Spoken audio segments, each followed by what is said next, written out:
نقول بيننا وبينكم السلف، بيننا وبينكم الكتب.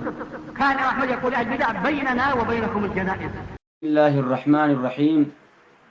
إن الحمد لله نحمده تعالى ونستعينه ونستغفره ونعوذ بالله من شرور أنفسنا وسيئات أعمالنا. من يهد الله فلا مضل له ومن يضلل فلا هادي له. أشهد أن لا إله إلا الله وأشهد أن محمدا عبده ورسوله صلى الله عليه وعلى آله وصحبه وسلم. يا أيها الذين آمنوا اتقوا الله حق تقاته ولا تموتن إلا وأنتم مسلمون.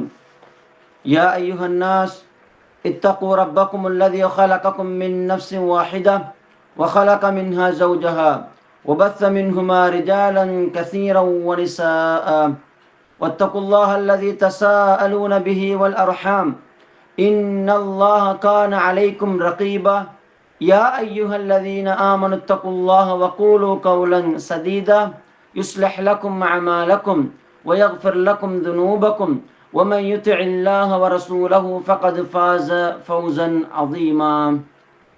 أما بعد فإن أصدق الحديث كتاب الله وخير الهدي هدي محمد صلى الله عليه وسلم وشر الأمور محدثاتها وكل محدثة بدعة وكل بدعة ضلالة وكل ضلالة في النار. மதிப்புக்கும் கண்ணியத்துக்கும் உரிய அல்லாஹு தாலாவுடைய நல்லடியார்களே, எனதருமை சகோதர சகோதரிகளே, தூர இடங்களிலிருந்து இந்த நிகழ்ச்சியை பார்த்து கொண்டிருக்கக்கூடிய எனதருமை சகோதர சகோதரிகளே, உங்கள் அனைவருக்கும் எனது சலாத்தை தெரிவித்துக் கொள்கின்றேன். அஸ்ஸலாமு அலைக்கும் வரஹ்மத்துல்லாஹி வபரகாத்துஹு. அல்லாஹ்வுடைய உதவியை கொண்டு நாங்கள் எங்களுடைய இந்த வகுப்பை நடாத்தி கொண்டு வருகின்றோம். நேற்றைய தினம், அதாவது மாஹிய சலஃபியா என்றால் என்ன என்ற அந்த புத்தகத்திலிருந்து முதலாவது தலைப்பை நாங்கள் படித்தோம். அதாவது சலஃப் என்ற வார்த்தைக்கான, அதாவது சலஃப் என்ற அரபி வார்த்தைக்கான கருத்து என்ன என்பது சம்பந்தமாக நாங்கள் பார்த்தோம். அதனுடைய விளக்கம் என்னென்ற சம்பந்தமாக நாங்கள் பார்த்தோம். இன்றைய இந்த வகுப்பிலே சலஃப் என்றால் மார்க்க ரீதியாக, மார்க்கத்தில், இஸ்லாமிய மார்க்கத்தில் சலஃப் என்று யாருக்கு கூறப்படுகின்றது, யாரை நாம் சலஃப் என்று கூறலாம் என்ற தலைப்பின் கீழால் நாங்கள் பார்க்க இருக்கின்றோம். அன்பார்ந்த சகோதரர்களே சகோதரிகளே, உண்மையாகவே நேற்றைய தினம் நாங்கள் கடைசியாக பார்த்த விடயம்தான் சலஃப் என்றால், அதாவது அந்த அரபு பதத்துக்கான கருத்துல நம்ம கடைசியாக பார்த்தோம். சலஃப் என்ற வார்த்தையை பொறுத்தவரையில அது முன் சென்றவர்கள் என்ற கருத்துப்படுகின்றது. வயதிலும் சிறப்பிலும் முன் சென்றவர்கள் என்ற விடயத்தை நாங்கள் பார்த்தோம். உண்மையாகவே இது இந்த கருத்து மிக முக்கியமான ஒரு கருத்தாக இருக்குது. இன்ஷா அல்லாஹ் மார்க்க ரீதியாகவும் அதுதான் வருவதற்கு இருக்கின்றது. முதலாவதாக அது சம்பந்தமான ஆதாரங்களை பார்த்துவிட்டு நாங்கள், அதாவது சலஃப் என்றால் மார்க்க ரீதியாக யார் என்று உலமாக்கள் கூறக்கூடிய கருத்துக்கள், அதே போன்ற ஆதாரங்கள் ரீதியாக என்ன கூறப்படுகின்றது என்பது சம்பந்தமாக நாங்கள் பார்ப்போம். அல்லாஹ் தஆலா சூரா தௌபாவின் 100வது வசனத்தில் கூறுகின்றான், வஸ்ஸாபிகூனல் அவ்வலூன மினல் முஹாஜிரீன வல் அன்சார் என்று அல்லாஹ் தஆலா ஒரு வசனத்தை கூறுகின்றான். முஹாஜிரீன்கள், அன்சாரிகள், அவர்களிலிருந்து முன் சென்றவர்கள், அதாவது முஹாஜிரீன்கள் அன்சாரிகள் இருந்து முன் சென்றவர்கள், வல்லதீன தபஅஹும் பிஇஹ்சானின், அவர்களை நல்ல முறையில் பின்பற்றக்கூடியவர்கள், ரலியல்லாஹு அன்ஹும் வரது அன்ஹும், இப்படிப்பட்டவர்களை அல்லாஹ் தஆலா பொருந்தி கொண்டு விட்டான், அவர்களையும் அல்லாஹ்வை பொருந்தி கொண்டு விட்டார்கள். அவர்களுக்கு சுவர்க்கம் இருப்பதாகவும் அந்த சுவர்க்கத்துக்கு கீழால் ஆறுகள் ஓடிக்கொண்டே இருக்கும். ஸாலிகல் ஃபௌஸுல் அதீம், இதை பொறுத்தவரையில மிக மகத்துவமான வெற்றி என்றதை அல்லாஹ் தஆலா சொல்றத பார்க்கலாம். இந்த திருக்குர்ஆன் வசனத்தில் அல்லாஹ் தஆலா என்ன சொல்ல வாரான் என்றால், வஸ்ஸாபிகூனல் அவ்வலூன், முன் சென்றவர்கள், முதலாவதாக முன் சென்றவர்கள் என்ற விடயத்தை சொல்றத பார்க்கலாம். இதுல யார குறிப்பிடப்பட்டிருக்குது? முஹாஜிரீன்கள் அன்சாரிகள், அதாவது சஹாபாக்களை கூறப்பட்டிருக்கிறத எங்களுக்கு பார்க்க முடியும்.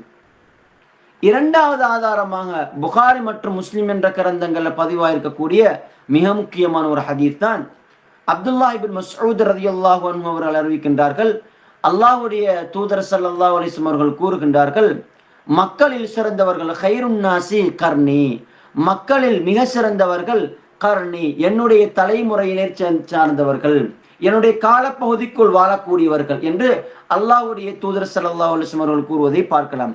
சும்மல்லதீன யலூனஹும், பின்பு அவர்களை பின்தொடர்ந்து வரக்கூடியவர்கள், சும்மல்லதீன யலூனஹும், பின்பு அவர்களை பின்தொடர்ந்து வரக்கூடியவர்கள் என்று அல்லாஹ் தஆலா சொல்றதை பார்க்கலாம். இந்த ஹதீஸ்ல 3 காலப்பகுதிகள் சொல்லப்பட்டிருக்கிறத பார்க்கலாம். முதல் காலப்பகுதி அல்லாஹ்வுடைய தூதர் ஸல்லல்லாஹு அலைஹி வஸல்லம் அவர்கள் வாழக்கூடிய காலப்பகுதி. அதுதான் நூற்றாண்டுகளில் காலப்பகுதிகளில் மிக சிறப்பான நூற்றாண்டாக காலப்பகுதியா இருக்குது. அதற்கு பின்னால் அவர்களை பின்தொடர்ந்து வரக்கூடியவர்கள், அது சஹாபாக்களுடைய காலப்பகுதி. அவர்களை பின்தொடர்ந்து வரக்கூடியவர்கள், அது தாபியங்களுடைய காலப்பகுதி. எனவே இங்கு 3 காலப்பகுதிகள் சிறப்பித்து கூறப்பட்டிருக்கிறத எங்களுக்கு பார்க்க முடியும். அதே நேரத்தில் சஹீஹ் முஸ்லிம்ல பதிவா இருக்கக்கூடிய இன்னும் ஒரு மிக முக்கியமான ஒரு ஹதீஸ் தான் இதே ஹதீஸ் வித்தியாசமாக வந்திருக்குது. ஆயிஷா ரலியல்லாஹு அன்ஹா அவங்க சொல்றாங்க ஐயுன் நாசி கைருன். ஆயிஷா ரலியல்லாஹு ஒரு கேள்வி ஒரு மனிதன் அல்லாஹ்வுடைய தூதரிடத்தில் ஒரு கேள்வியை கேட்கிறாங்க, மக்கள்ல மிக சிறந்தவங்க யாரு என்று கேட்கக்கூடிய சந்தர்ப்பத்துல அல்லாஹ்வுடைய தூதர் ஸல்லல்லாஹு அலைஹி வஸல்லம் அவங்க சொல்றாங்க, நான் இருக்கக்கூடிய அந்த காலப்பகுதி, நான் இருக்கக்கூடிய அந்த நூற்றாண்டு என்றது சொல்றதை பார்க்கலாம். சும்ம சானி சும்ம சாலிசு, பின்பு 2வது, பின்பு 3வது என்று அல்லாஹ்வுடைய தூதர் ஸல்லல்லாஹு அலைஹி வஸல்லம் அவர்கள் சொல்றதை பார்க்கலாம். இந்த 3 ஹதீஸ்ல இருந்து எங்களுக்கு எதை வழங்கிக் கொள்ள முடியும்னு சொன்னால், சஹாபாக்களை பொறுத்தவரையில சஹாபாக்களுடைய காலப்பகுதி மிக முக்கியமான ஒரு காலப்பகுதி. அதே நேரத்தில் சஹாபாக்கள் மிகச் சிறந்தவர்கள், அல்லாஹ்வுடைய தூதருடைய பாசறையில் வளர்ந்தவர்கள். அல்லாஹ்வுடைய தூதரை பொறுத்தவரையில் அல்லாஹ்வுடைய தூதருடைய பாசறையில் பாடசாலையில் படித்தவர்கள் என்று எங்களுக்கு கூற முடியும்.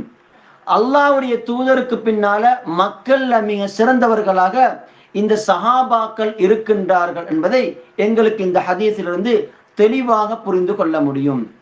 எனவே எந்தவித சந்தேகங்களும் இன்றி, அதாவது அஸ்ஸலஃப் முன் சென்றவர்கள் என்ற அந்த வார்த்தைக்குள்ள சஹாபாக்கள் வருவார்கள் என்பதுல எந்தவித சந்தேகங்களும் கிடையாது.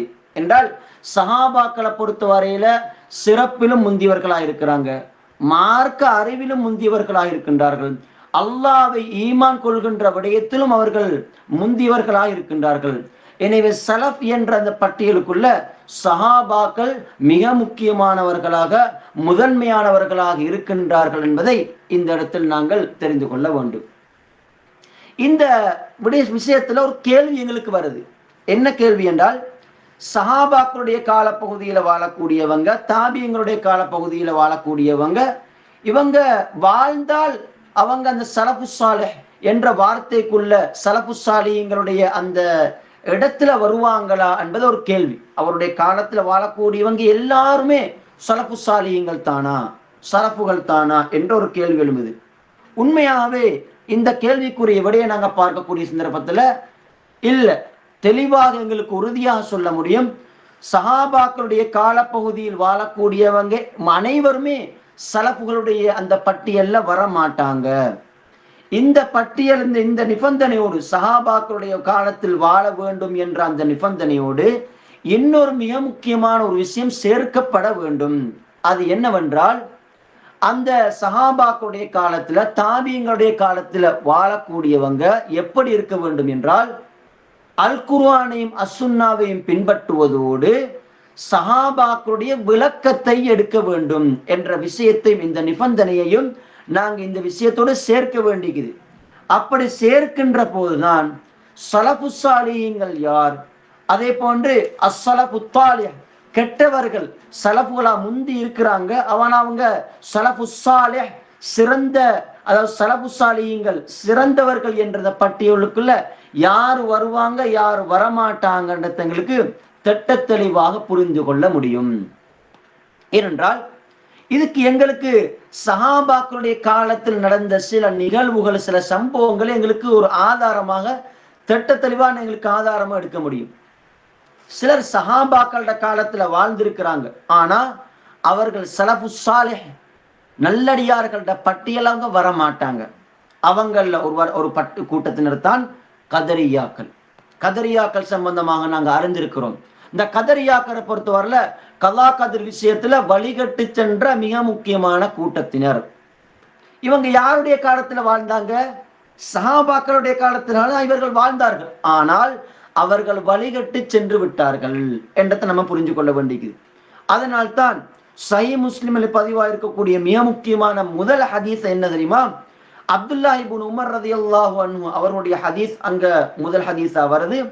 அவர்கள் இந்த கதரியாக்களை விட்டும் அவர்கள் நிரபராதியாகி விட்டார்கள், நான் நிரபராதியாகி விட்டேன் என்ற வார்த்தை சொல்றத பார்க்கலாம். கதரியாக்களுக்கும் எனக்கும் மத்தியில எந்த சம்பந்தங்களும் கிடையாது, அவர்கள் வழிகட்டவர்கள் என்ற விஷயத்தை அப்துல்லாஹ் இப்னு உமர் ரலியல்லாஹு அவர்கள் சொல்றத பார்க்கலாம்.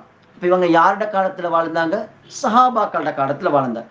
ஆனாலும் கூட அஸ்ஸலஃபு ஸாலிஹ் என்ற பட்டியலுக்குள்ள அவங்க வர மாட்டாங்க, வழிகட்ட கூட்டத்தினரா இருக்கிறாங்க. அதே போன்று இன்னொரு கூட்டத்தினர் தான் சஹாபாக்களோட காலத்துல வாழ்ந்த இன்னொரு கூட்டத்தினர் தான் ஹவாரிஜிகள். நம்ம அதிகமா தெரிஞ்சிருக்கக்கூடிய விஷயம் ஹவாரிஜிகள். அலி ரலியல்லாஹு அன்ஹு அவர்களுக்கு எதிராக வந்தவங்க, அவருடைய அந்த தலைமைத்துவத்திலிருந்து பிரிஞ்சவங்க. ஆனா இவர்களை பொறுத்தவரையில சஹாபாக்கள் அதிகமாக வாழ்ந்த காலப்பகுதியில வாழ்ந்து கொண்டிருந்தாலும் கூட வழிகட்டவர்கள். என்ன காரணம் என்றால் குர்ஆனையும் சுன்னாயும் சஹாபாக்களின் விளக்கத்தில் எடுக்காதவர்கள். ஆனா இவங்க அதாவது அதனால்தான் இவர்களோடு அப்துல்லாஹ் இப்னு அப்பாஸ் ரலியல்லாஹு அன்ஹு மிக முக்கியமான ஒரு சஹாபி. அப்துல்லாஹ் இப்னு அப்பாஸ் ரலியல்லாஹு அன்ஹு அவர்கள் இந்த ஹவாரிஜிகளோடு வாக்குவாதம் புரிகிறாங்க. ஹவாரிஜிகள் அடுத்து போறாங்க, போய் கேட்கிறாங்க, 3 கேள்விகளை கேட்கிறாங்க. அதுல மிக முக்கியமான ஒரு கேள்விதான் கேட்கிறாங்க, நீங்க பாருங்க, உங்கள சஹாபாக்களில் யாராவது நபித்தோழர்கள்ல யாராவது உங்களோட ஈக்கிறாங்களா என்றது நீங்க கொஞ்சம் பாருங்க என்ற ஒரு கேள்வி கேட்கிறாங்க. அப்படி என்றால் குர்ஆனை கொண்டு அந்த குர்ஆனை வைத்துத்தான் அந்த ஹவாரிஜிகள் சொன்னாங்க, குர்ஆனை சுன்னா வச்சுதான் சொல்லி சொன்னாங்க. ஆனா சஹாபாக்களுடைய விளக்கத்தை விட்டுட்டாங்க அவங்க. அதன் காரணமாகத்தான் அப்துல்லாஹ் இப்னு அப்பாஸ் ரலியல்லாஹு அன்ஹு சொல்றாங்க, உங்களோட சஹாபாக்கள்ல யாராவது இருக்கிறாங்களா கொஞ்சம் பாருங்க என்றாங்க. இப்படிப்பட்ட 3 கேள்விகளை கேட்டதன் பின்னால் தான் அந்த ஹவாரிஜிகள்ல கிட்டத்தட்ட 3/2 பகுதியினர், அதாவது வழிகட்டு சென்ற அந்த கூட்டத்தினரில் இருந்து நேர்வழிக்கு வந்தாங்கன்றது எங்களுக்கு முஸ்ததரக்குல் ஹாக்கிம் என்ற அந்த ஹதீஸ் கிரந்தத்தில் எங்களுக்கு பார்க்க முடியும் இந்த சமூகத்தை. எனவே சஹாபாக்களுடைய விளக்கம் எங்களுக்கு கட்டாயம் தேவைப்படுது. குர்ஆனையும் சுன்னாவை நம்ம பின்பற்றினாலும் கூட சஹாபாக்களுடைய விளக்கம் இல்லாவிட்டால் நாங்கள் வழி தவறி செல்வோம் என்பதை நாங்கள் கட்டாயம் புரிந்து கொள்ள வேண்டும். இதற்கு இன்னொரு விஷயமாகத்தான் அப்துல்லாஹ் இப்னு முபாரக் ரஹ்மத்துல்லாஹி அவர்கள் கூறக்கூடிய மிக முக்கியமான ஒரு வார்த்தை. அவர்கள் சொல்றார்கள் சஹீஹ் முஸ்லிம்ல முன்னுரையில முகத்திமத்து சஹீஹ் முஸ்லிம்னு சொல்லப்படுது அரபுல. சஹீஹ் முஸ்லிமுடைய முன்னுரையில சில ஹதீஸ்கள் சில அஸர்கள் வந்திருக்குது. அதுல அலி இப்னு ஷகீக் ரஹ்மத்துல்லாஹி அவங்க சொல்றாங்க, அப்துல்லாஹ் இப்னு முபாரக் ரஹ்மத்துல்லாஹி அவர்கள் சொல்றத நான் கேட்டேன். மக்கள் மத்தியில் அவங்க சொல்றாங்க, எப்படி சொல்றாங்க என்றால், தஉ ஹதீஸ் அம்ர் இப்னு சாபித், அம்ர் இப்னு சாபித்துடைய ஹதீஸை நீங்க விட்டுடுங்க என்றால், ஃபஇன்னஹு கான யஸ்திமு ஸலஃப, அவங்க சலஃப்களுக்கு ஏசுக்கொண்டது. அந்த அதாவது அம்ர் இப்னு சாபித் என்றவன் சலஃப்களுக்கு ஏசுக்கொண்டிருந்தாங்க, அதனால அவனுடைய ஹதீஸை நீங்க விட்டுடுங்க என்ற விஷயத்தை அப்துல்லாஹ் இப்னு முபாரக் ரஹ்மத்துல்லாஹி அவர்கள் சொல்றத அலி இப்னு ஷகீக் ரஹ்மத்துல்லாஹி தான் கேட்டதாக சொல்றத பார்க்கலாம். எனவே இந்த இடத்துல சலஃபுகளை ஏசினார்கள் என்றால் யார் என்றால் சஹாபாக்களை ஏசக்கூடியவர்களாக இருந்தார்கள். எனவே அந்த சஹாபாக்களுக்கு சலஃப் என்ற வார்த்தை சொல்லப்பட்டிருக்கிறது ஒரு விஷயம். அதே நேரத்துல சஹாபாக்களை ஏசக்கூடியவன் அவன் வழிகட்டு செல்லக்கூடியவன் தான், அவன் நேர்வழியில் செல்லக்கூடியவன் அல்ல என்றதை நம்ம புரிஞ்சு கொள்ள வேண்டியிருக்குது. அதே நேரத்துல இந்த சலஃப் என்ற விஷயம் சம்பந்தமாக உலமாக்கள், அவர்களுக்கு பின் வந்த பல உலமாக்கள் சலஃபு ஸாலிஹீன்களுடைய சஹாபாக்களுடைய விளக்கம் தேவை என்ற சம்பந்தமா சொல்லிக்கிறத பார்க்கலாம். அதுல மிக முக்கியமான ஒரு இமாம் தான் இமாம் அஹ்லி சுன்னா என்று போற்றப்படக்கூடிய அஹ்லு சுன்னாக்களுடைய இமாம் என்று மிக போற்றப்படக்கூடிய மிக முக்கியமான ஒரு இமாம் தான் அஹ்மத் இப்னு ஹம்பல் ரஹிமஹுல்லாஹ். இவர்கள் கூறுகின்றார்கள், உசூலு சுன்னத் இந்தனா, எங்களிடத்துல இந்த சுன்னாவுடைய அடிப்படை என்ன தெரியுமா? அத்தமஸ்ஸுகு பிமா கான அலை அஸ்ஹாபு ரசூலில்லாஹ். அல்லாஹ்வுடைய தூதருடைய அந்த தோழர்கள் எந்த வழியில் இருக்கிறாங்களோ அந்த வழியை பற்றி பிடிப்பதுதான் எங்களிடத்துல, அதாவது சுன்னாவுடைய மார்க்கத்துடைய அடிப்படை என்றத இமாம் அஹ்மது இப்னு ஹம்பல் ரஹிமஹுல்லாஹ் அவர்கள் சொல்றத பார்க்கலாம். அதே நேரத்துல அல்லாமா சஃபாரினி ரஹிமஹுல்லாஹ் அவர்கள் லவாமிஉல், அதாவது அன்வார் என்ற தனது புத்தகத்துல சொல்லக்கூடிய சந்தர்ப்பத்துல அவங்க சொல்றாங்க, அல் முராது பிமத்ஹபி ஸலஃப், மத்ஹபு ஸலஃப் என்ற அந்த வார்த்தையின் மூலமா நாடப்படக்கூடியது என்ன தெரியுமா? அது யாரென்றால் சஹாபாக்களும் தாபிஈங்களும் என்ற விஷயத்தை அவர்கள் சொல்றத பார்க்கலாம். எனவே இந்த ஸலஃப் என்ற வார்த்தையை பொறுத்தவரையில சமீப காலத்துல வந்த வார்த்தை அல்ல.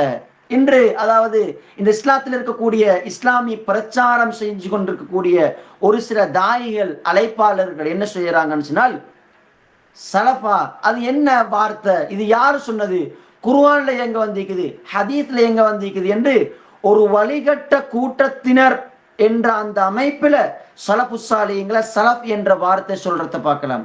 அல்லாஹ் பாதுகாக்க வேண்டும். அவர்கள் வழிகட்டவர்கள் அல்ல, அவர்கள் தான் நேர்வழியில் இருந்தவர்கள், அவர்களை பின்பற்றக்கூடியவர்கள் தான் நேர்வழியில் செல்வார்கள் என்ற விஷயத்தை நம்ம கட்டாயமா தெரிஞ்சு கொள்ள வேண்டியது. அதே நேரத்துல இமாம் முஹம்மது அமான் ஜாமி ரஹ்மஹுல்லாஹ் மிக முக்கியமான ஒரு ஷேக் முஹம்மது அமான் ஜாமி ரஹ்மஹுல்லாஹ் தற்கால அறிஞர்களில் மிக முக்கியமான ஒருத்தர். இந்த சலஃப் சம்பந்தமா பல உலமாக்கள் சொல்லிக்கிறாங்க. இதுல குறிப்பிட்ட இந்த புத்தகத்துல வந்திருக்கக்கூடிய சில முக்கியமான விஷயங்களை மட்டும் நான் இந்த இடத்துல சொல்லி காட்டுறேன்.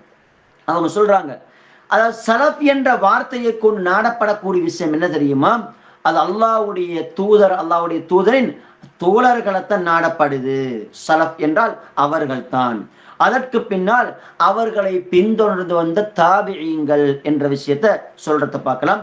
நீண்ட ஒரு விஷயத்த சொல்றாரு, அதுல சுருக்கமாக இந்த இடத்துல நான் சொல்றேன். எனவே அன்பார்ந்த சகோதரர்களே, சகோதரிகளே, இந்த நிகழ்ச்சியை கேட்டுக்கொண்டிருக்கக்கூடிய எனது அன்பு மிகு சகோதரர்களே, நான் கட்டாயமா சிந்திக்க வேண்டியது, சலஃப் என்ற விஷயத்தை பொறுத்தவரை நாங்க ஒரு போதும் வழிகட்ட கூட்டத்தினராகவோ அல்லது இது என்ன இஸ்லாத்துல புதிதாக உருவாக்கப்பட்டதோ என்று நம்ம நினைக்க கூடாது. இது ஆரம்ப காலம் தொட்டு அப்துல்லா இப்னு முபாரக் ரஹ்மத்துல்லாஹ் அவர்கள் அந்த காலம் தொட்டு பேசப்படக்கூடிய இந்த வார்த்தை. எனவே இந்த வார்த்தை என்று இருக்கக்கூடிய ஒரு சிலர் வித்தியாசமா செஞ்சு கொண்டிருக்கிறாங்க. நான் குர்ஆனையும் சுன்னாவையும் பின்பற்ற வேண்டும். யார் கூறினது குர்ஆனையும் சுன்னாவையும் பின்பற்ற கூடாது என்று? அல்லாஹ்வுடைய குர்ஆனையும் சுன்னாவையும் தான் பின்பற்ற வேண்டும். ஆனால் விளக்கம் என்கிறது இருக்க வேண்டும். சஹாபாக்களுடைய அந்த விளக்கத்திலிருந்து நம்ம குர்ஆனுக்கும் சுன்னாவுக்கும் விளக்கம் எடுப்போம் என்றால் நம்ம வழிதவரக்கூடியவர்களாக நாங்கள் இருக்க மாட்டோம், நேர்வழி பெற்றவர்களாக நாங்கள் ஆகிவிடுவோம் என்பதை நாங்கள் புரிந்து கொள்ள வேண்டும். இந்த சலஃபு ஸாலிஹீன்கள் சம்பந்தமாக இவர்களை பொறுத்தவரையில அல்லாஹ் தஆலா அல்லாஹ்வுடைய தூதர் ஸல்லல்லாஹு அலைஹி வஸல்லம் அவர்கள் கூறுறாங்க, இந்த நேர்வழிப்பட்ட சலஃபுகளுடைய மன்ஹஜ்ல இந்த வழிமுறையில போகக்கூடியவங்க அவங்க குறிப்பிடப்பட்ட காலத்தில் இருக்க மாட்டாங்க, மறுமை வரும் வரைக்கும் அவர்கள் இருந்து கொண்டே இருப்பாங்க. அல்லாஹ்வுடைய தூதர் ஸல்லல்லாஹு அலைஹி வஸல்லம் சொல்லக்கூடிய ஹதீஸ் புகாரியிலே பதிவா இருக்கின்றது. அதாவது என்னுடைய உம்மத்தின் ஒரு கூட்டம் இருந்து கொண்டே இருப்பாங்க, சத்தியத்தில் இருந்து கொண்டே இருப்பார்கள். அவர்களுக்கு முரண் செய்யக்கூடியவர்கள், அவர்களுக்கு முரணாக நடக்கக்கூடியவர்கள் அந்த சலஃபு ஸாலிஹீன்களுக்கு எந்தவித கெடுதியும் செய்துவிட முடியாது, செய்ய மாட்டாங்க. அதாவது முரணாக என்னதான் விஷயங்கள் செஞ்சாலும் கூட அது அந்த சலஃபுகளுக்கு, அதே போன்ற அதாவது சத்தியத்தில் இருந்து கொண்டிருக்கக்கூடியவர்களுக்கு எந்த கெடுதியும் இழைத்து விட முடியாது என்றத அல்லாஹ்வுடைய தூதர் ஸல்லல்லாஹு அலைஹி வஸல்லம் அவர்கள் இந்த ஹதீஸ்ல சொல்றத பார்க்கலாம்.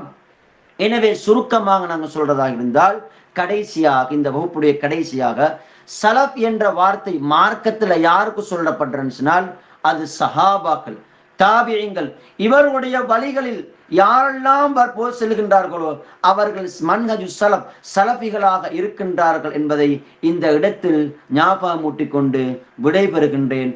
பாரக்கல்லாஹு ஃபீக்கும், ஜஸாக்குமுல்லாஹு கைரன். வஸ்ஸலாமு அலைக்கும் வரஹ்மத்துல்லாஹி வபரகாத்துஹு.